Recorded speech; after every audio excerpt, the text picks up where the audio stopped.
They found the letter in an old, dusty drawer, unopened, yellowed with time, and sealed with a name that hadn't been spoken in years. It was the name of a father. Sophia was just 10 years old when her father left. She remembered the night clearly. The rain tapping softly on the window, the way he kissed her forehead without a word, and how he turned back one last time at the door.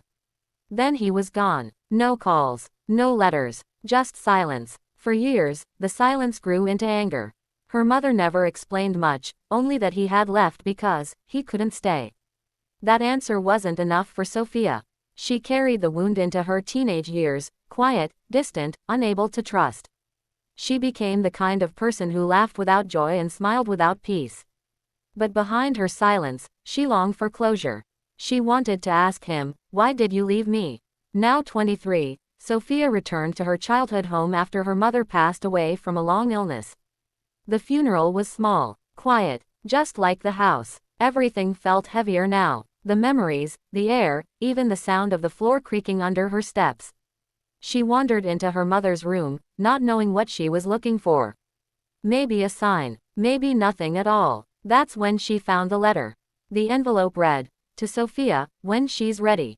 Tears filled her eyes before she even opened it. She held the letter close to her heart, afraid of what it might say.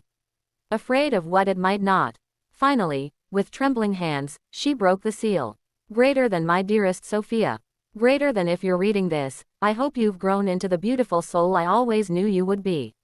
And I hope you can forgive me for not being there to see it. Greater than the truth is, I didn't leave because I didn't love you. I left because I was sick. I had been diagnosed with early onset Parkinson's. The doctors said it would get worse fast. I didn't want you to remember me that way. I didn't want to become a burden or a shadow in your life. Greater than your mother and I decided together that this would be best. It was the hardest decision we ever made. But every day, I missed you. I kept every drawing, every school photo, every birthday card. You were, and always will be, my brightest light. Greater than I know you may be angry. I understand. But I hope that one day, you will remember me not for the man who left, but for the father who loved you too deeply to let you see him fade. Greater than with all the love in the world. Dad." Sophia dropped the letter and broke down. Years of pain, confusion, and resentment poured out of her in waves. She had built her identity around the idea that he had abandoned her, but he hadn't. He had tried to protect her, in the only way he knew how. She thought of all the birthdays, the school plays, the days she had wished for him. And now, she realized, he had been wishing for her too, just from far away. Later that night, Sophia stood by the window, watching the same rainfall that once signaled his departure. But this time, it didn't feel cold. It felt like release. 3 months passed. Sophia sat in front of a classroom of children, teaching English as a second language. She had always been drawn to stories, to voices, to connection. Now, her voice carried more than just language.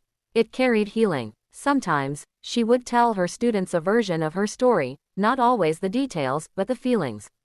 Of missing someone, of finding the truth, of learning to forgive. One day, a shy little boy stayed behind after class. He handed her a folded note. "Greater than Miss Sophia, I don't know where my dad is either. But maybe he's thinking of me too." She smiled, tears quietly returning, but this time they felt different.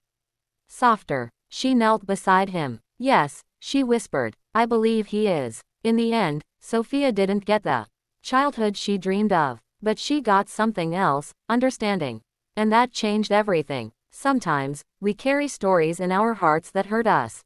But when we finally listen, really listen, we may hear something beautiful beneath the pain. Love that never stopped, even when it was silent.